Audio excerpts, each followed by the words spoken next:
Hela Crush City startade egentligen med ett samarbete mellan Rapala och bästfiskeproffset Jacob Wheeler. En idé för att ta fram genuina beten som egentligen tillämpar sig för sportfiskare över hela världen. Men också till Jacob Wheeler själv i sitt tävlingsfiske. Men alltså, självklart så är det ju också så att det är inte bara bästfiske som Crush City lämpar sig till, utan det är en beteserie som verkligen funkar över hela världen. Framförallt i vårt svenska sportfiske efter både gädda, gös och abborre. Och det är väl kanske det som är det absolut viktigaste i slutändan. Att hur mycket man än laborerar och bollar med det här så ja, slutsumman, det fångar mycket fisk.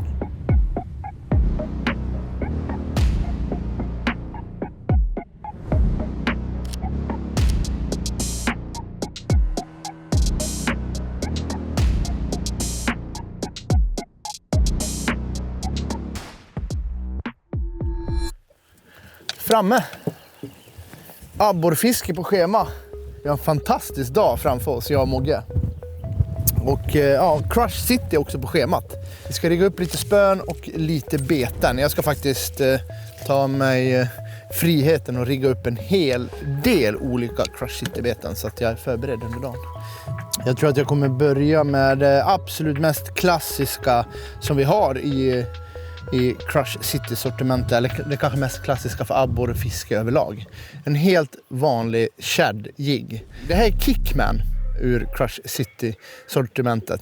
Och vi kommer under dagen bara babbla på om alla beten som vi bara orkar, kan och fångar fisk på ur Crush City-sortimentet. Det finns mycket coola grejer i alla fall som vi kommer presentera för er under dagen. Om Jonte börjar klassiskt så börjar jag visserligen klassisk profil. Den här heter freeloader, men det är inte en så klassiskt utseende. Man skulle kunna säga att det är en shad-jig fast utan paddel då. Fiskar den på dropshot, free rig, mid-strolling, vad som helst. Men jag kommer studsa botten. Och det fina med den här, när den slår i botten så skakar den här stjärten till som en döende löja liksom. Och så lyfter man den och så får vi se vad som händer.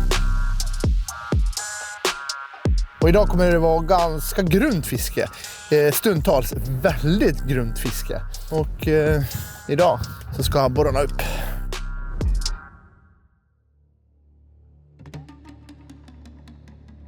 Då kör vi. Första kastet.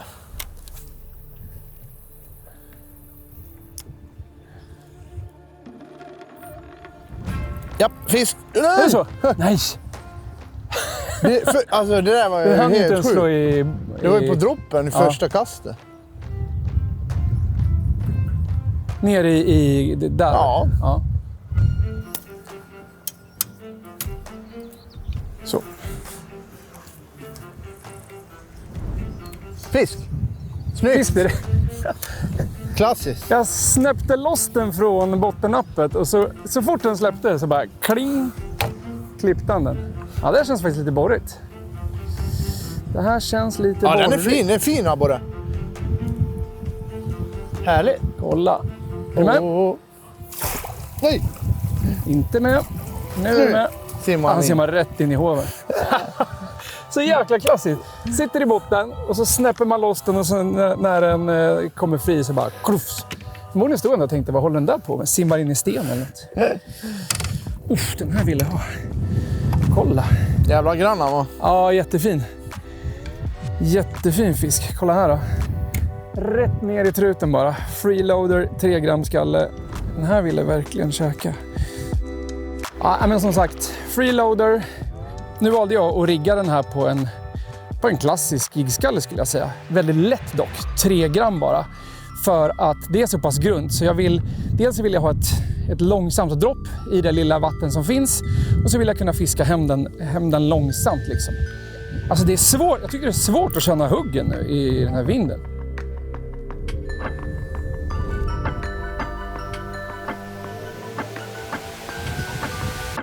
Fisk. Bra. Men det är ju, alltså i vinden här, det är inte lätt att känna huggen ibland. Man tappar lite linkontakt. Ska du ha, ska jag hjälpa dig? Nej. Ja, bra. Fin. Lite mindre. Väldigt fin skärgårdsabborre på en nyhet för i år. Mooch Minnow. Men som sagt, Mooch Minnow, det är en av årets nyheter. En av 2 egentligen, och jag är rätt säker på att vi kommer komma in på den andra senare. Betet är TPE, så det är så här superstretchigt. Så det som är viktigt att tänka på om man inte har koll på det, det är att inte blanda dem med beten av vanligt gummi oavsett varumärke. För då kommer det bara smälta ihop till en enda sörja. De här har jag fiskat på nu på sån här mid-strolling, free rig, drop shot, Ned rig. Det är ett väldigt mångsidigt bete. Så att, men det här har snabbt blivit en favorit för min del faktiskt. Just för att det är så otroligt mångsidigt.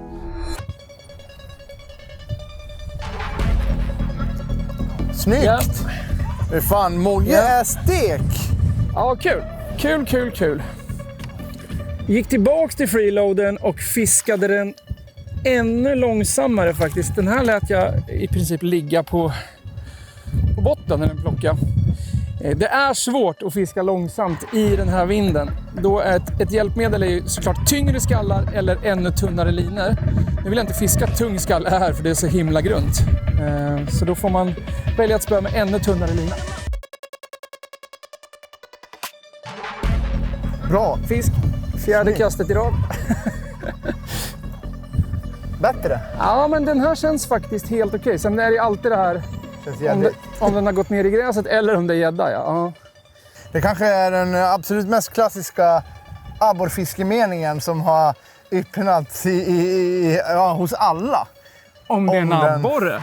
Då är den bra. Nu blir det, håll i er nu blir den. Nej, det är en abborre. Det är en abborre. Det är en abborre. Det är en jättefin abborre. Ja, jo, den är fin. Störst idag. Yes! Om den är gädda, då är den liten. Men om den är abborre, då är den bra. Snyggt, Moggish. Det här är en lång fisk. De har börjat käka upp sig efter leken, så har inte riktigt den där buken. Men jättefin fisk ändå. Nu ska vi faktiskt göra så här för att den där fisken är ganska lång. Och jag vet att både jag och Mogge är ju med i våran Crush City Challenge som är Rappalas abborre- och göstävling för 2026 som sträcker sig ända till november. Men Mogge vet jag ligger högt upp på den här listan, så ja, vi kanske klipper in det här. www.crushcitychallenge.com. Där finns allt ni behöver veta för den här tävlingen. Men nu mäter vi fisken, får vi se om Mogge har en uppgradering till sitt scoreboard. Jag tror det. Jag tror också det. Sen har vi faktiskt en annan film på kanalen här som vi länkar till. Och där har vi ett slutresultat, Crush City Challenge, på ett dygn egentligen, eller en eftermiddag, en kväll. Så att slår man det resultatet, då har man ännu mer chans att vinna ännu mer prylar. Första pris i Crush City Challenge, det är en fiskeresa. Så att det är absolut värt att satsa för det här i sommar och höst. Vi ska se vad vi får för längd på den här rackaren då. Så det man behöver för att anmäla är ju en bild på mätbrädan. Tar Jonte nu 44 cm. Och sen en poseringsbild. Sen är det också så att vi har ju en tävling för enbart Sverige. Där tar man en extra cool bild så kan man faktiskt få schyssta priser månadsvis också. Så att, men Crush City Challenge, det är sommaren och höstens grej skulle jag säga. Snyggt, Moggish. Då släpper vi tillbaka den här och härligt. Så ska jag bara in och regga den här.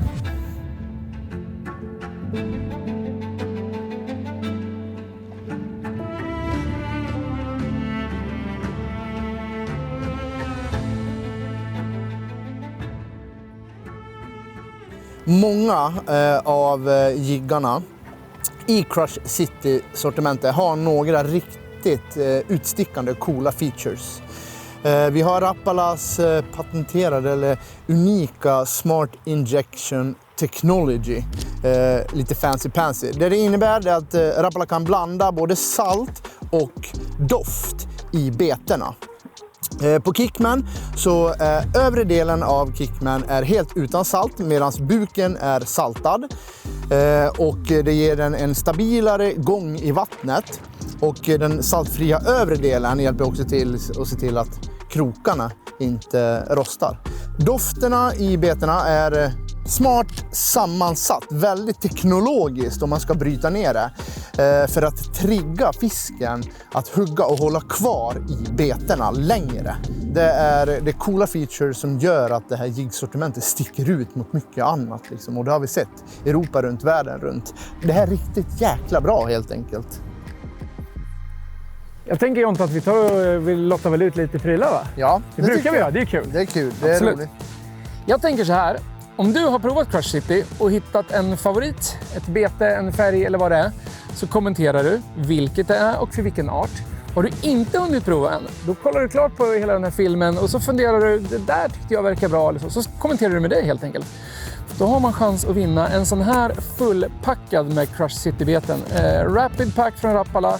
Supersmidigt sätt att förvara sina beten med ett genomskinligt lock där man ser vad det är. Och så packar vi den här full med våra favoriter helt enkelt. Ja, det låter bra. Det är inte så svårt. Nej. Kommentera, fiska, så har ni chans att vinna den här. Ja, nice. Grymt.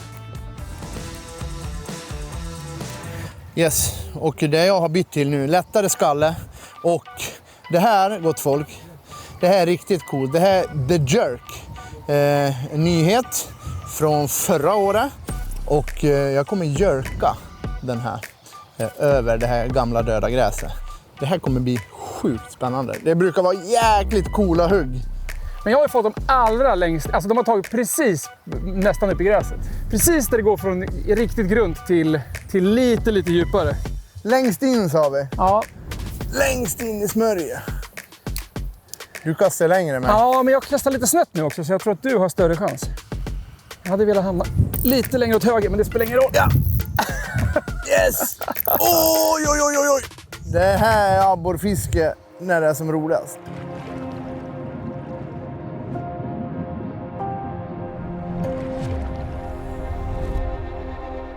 Ja, alltså det är mycket fisk där nere. Ja, det är. Och de står... För grejen är så här, det har ju varit sydvind. Ja. Och det har ju bara tryckt in mot den här stenkanten. Ja, precis. Så förmodligen står det bara packat. Ja. Alltså, men de är aggressiva nu. Snyggt. Alltså huggen är så jäkla hård. Ja. Det Det är liksom ingen tvekan i det. Nej, men just det här med att de är saltade. Släpper tillbaka den här. Och när man fiskar långsamt. Fisken hinner komma fram, känna det i vattnet och klippa. Nu är de ju aggressiva, men jag tänker just de här riktigt långsamma teknikerna med dropshot eller liksom ned och så vidare. Så att man får ut saltet i vattnet. Kommer nära, luktar. Jag uppmanar er som fiskar Crush City att smaka på dem. Det är absolut inte farligt, ni ska inte äta dem, men smaka på dem. Jag har hört allt ifrån lakrits, anis, Jägermeister för de som har åldern inne och så vidare. Så att det, jag tycker de är goda. De är fankål. Fankål. Absolut. Verkligen fankål. Ja. Vi plockar ihop och så beger vi oss 300 meter upp till gattet i den här megamonsunvinden. Får vi se om vi kommer dit. Så får vi ankra upp och hoppa i land. Ja, som om det inte vore nog med vinden så bestämde vi oss för att ta oss i land. Det var ett litet äventyr. Jag tror det kan bli coolt. Det är en potta där innanför som vi inte kommer in för det är för lågt vatten. Så att vi vill gärna fiska den. Då får vi göra det från land helt enkelt. Fan, det är några jävla huggormar här. Ja, det är massor med huggormar. Jag kollade på sjökortet. Den här heter Huggormsön. Är du ormrädd? Ormrädd? Ja. Det tror jag inte i alla fall. Du tror inte att du är det? Kolla hur mycket trollsländer det var här bakom som gömde sig då. Jävlar. Det är för att det är så mycket huggormar. Men vad är det för jävla infektion av... Infektion? Vad är det? Trollsländerinfektion. Trollsländer och huggormar. Vi testar här ute. Jag börjar med mitt dropshot-spö. I det här fallet så kommer jag köra en Crush City The Stingman. Ett pintail-betet. Funkar jäkligt bra till det här fisket. Men den här vinden, Mogge, den kommer göra det svårt. Det kommer bli svårt. kanske få betena tillbaks i skallen. Fan, det är bland det sjukaste vind jag varit med om. Ja, det här var stökigt.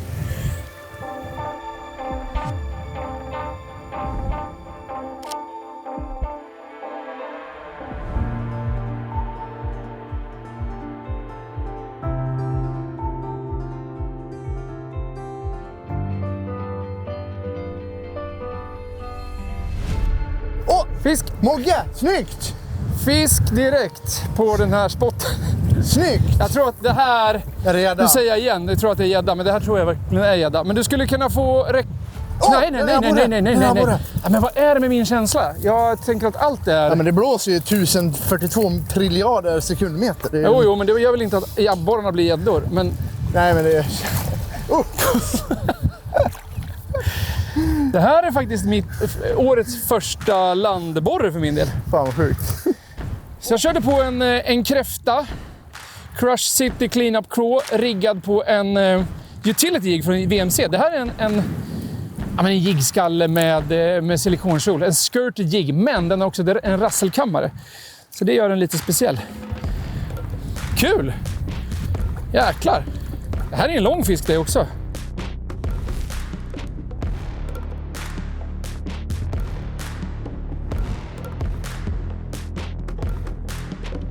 Ja, jag har en. Oj. Kom. Oh, den är också fin. Nå, ska jag... Får du hit den eller? Ja, eller... Vad grann han är. Oj, den där är jättefin. Alltså... Kolla här. Det här var stenvaktare Andersson. Han stod bakom stenen, dropshot sänker bara gick ner. Och här står han. Eller hon. Aj, vilket hugg och vilken fisk. Vilken skärgårdsabborre. Från land. Förutsättningarna är inte de bästa med kaos, vind och allt. Men det är lite som jag och Mogge. Alltså det ska vara lite kaos. Det ska vara så här. Oj, vilken abborre.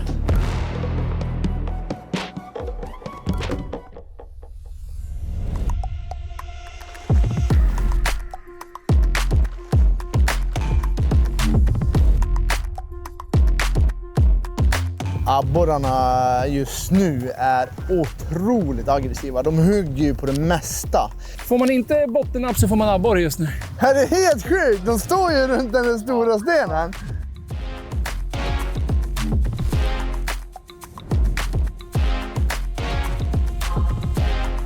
Ja, men det låter ju dumt att säga, men de dagarna när man verkligen hittar något att nappa på, det är då man ska testa annat för att lära sig liksom, när förutsättningarna är rätt. Att byta till en ny teknik en trög dag, det är ju inte så ofta det funkar. Men lära sig tekniken den dagen när fisket är på gång liksom. Det är väl det. Fish on the drone.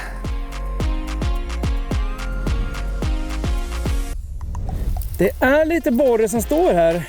Jag ska inte säga att det är fisk i varje kast, men det är inte långt ifrån oss. Kontakter hela tiden. Den där är fin ju. Ja. Vilken abborre. Någonting som har funkat väldigt bra för mig och andra kollegor runt om i Europa.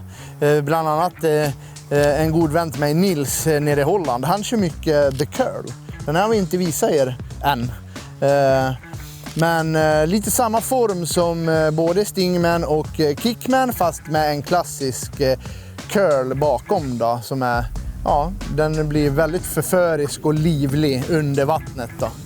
Det är någonting som jag tycker om att köra på Carolina, just för att jag har lite längre fluorokarbon, du får ett väldigt långt släpp bakom. Så när du flyttar vikten så kommer curl bakom då och faller ner liksom väldigt sakta. Du får ett väldigt frifall liksom så här, som blir otroligt naturligt. Och här gäller det också att ha lite is i magen. Du känner oftast att abborren är där kanske, sen pang så känner du det. Då brukar jag försöka vänta den där lilla 100-delen sekunden extra, sen spänna upp. Då sitter de där. Men nu sitter ju allting där, för nu är det ju bara mig hem.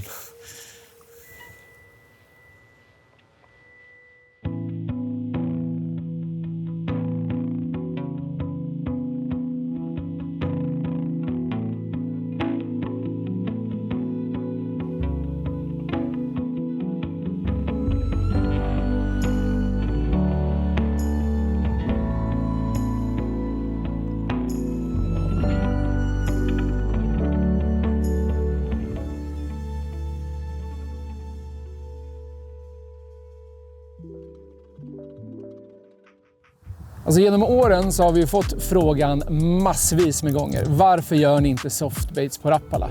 Svaret har väl alltid varit det att ska vi göra det på Rapala, då ska vi göra något som sticker ut ur mängden och något som är speciellt. Och det tycker jag verkligen att vi har gjort med Crush City. Och det spelar liksom ingen roll vad det är för typ av beten när det kommer till Rapala. Oavsett om det är hårdbeten eller som i det här fallet softbaits, så blir det rakt igenom välarbetade beten som i mitt tycke har förändrat mitt fiske till stor del.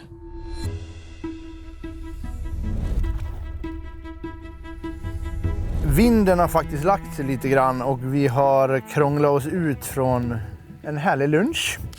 Vi har ju faktiskt två riktiga favoriter för både mig och Mogge kvar i beteslådorna som vi inte riktigt har fiskat och inte har pratat om än.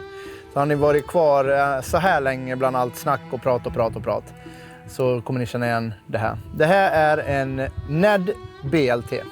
Neds BLT, en klassisk Ned-mask.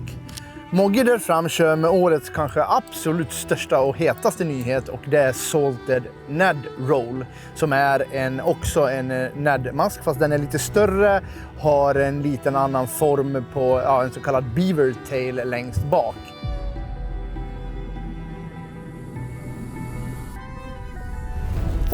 Först. Bra, snyggt. I droppet, den hann precis ner. Nej, det här är ingen stor fisk, men det är en fisk. Men det är på Salted. Salted Ned Roll, ja så är det. Det här är ett kul fiske. Ja, jag gillar fiskarnädd, jag tycker det är kul. Det är kul och det är effektivt. Och det har blivit jäkligt populärt.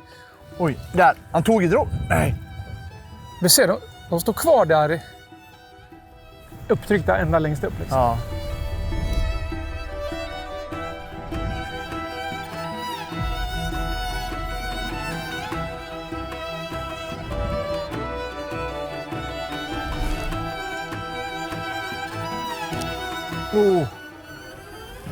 Nu, där. Hör den? Ja, bra. Älskar Ned, alltså det är så jäkla kul. Du har sånt jäkla kontroll på betet alltså. Och du känner verkligen hur de kommer dit och hur de plockar upp det. Ja, den är fin här bara. Snyggt. Ja, den där är fin. Det var 2 i hoven. Ja, den här var fin faktiskt. Titta. Den var lite tjockare. Oj, vacker fisk. Den här, jag gillar orange. Den färgen, pumpkinfärgen på Ned. Ja, en grann abborre. Riktigt fin.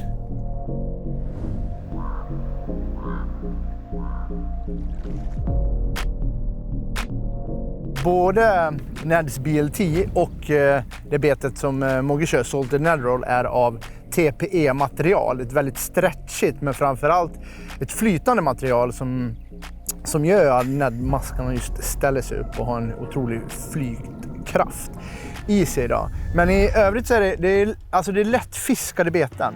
Jag föredrar en lätt utrustning. Kasta ut och låta den sjunka till botten. Jag har en högre spöföring. Här brukar jag alltid försöka hålla koll på första spööglan, spötoppen. Men även försöka hålla koll på linan. Så fort jag känner att jag är nere på botten så gör jag väldigt små lyft bara och så vevar jag i kapp med löslinan. Och på så sätt så känner du hela tiden kontakt med botten och du känner beten. I många av fallen så kommer du känna att nu sitter han. Nej, jag tappade han. Då ser du på spötoppen att abborren kommer dit, kollar och så liksom nästan pickar på han 1-2 gånger innan hugg kommer. Så här gäller det ibland att ha lite is i magen. Nu hade jag kanske lite för mycket is i magen. När man har hittat dem, då är det här extremt effektivt. Men framförallt sådana här platser, isolerade platser där abborren står nu. Vi vet att de står här och de kanske liksom ändrar humör under dagen. Att de kanske inte är på hugget hela tiden såklart. Då är ju Ned riktigt, riktigt bra. Så det är tacksamt och framförallt jäkligt roligt. Ja, ibland får man helt enkelt bryta när man är på topp och vi väljer att avsluta en otroligt rolig fiskedag innan regnet drar in. Se till att komma ut och fiska och anmäl dina fångster på crushcitychallenge.com så har du chans att vinna riktigt fina priser. Glöm inte bort att prenumerera på kanalen för mer fiskefilm framöver. Och ge gärna den här videon en tumme upp om du gillar den. Tills dess att vi ses nästa gång. Ha det så bra och skitfiske på er!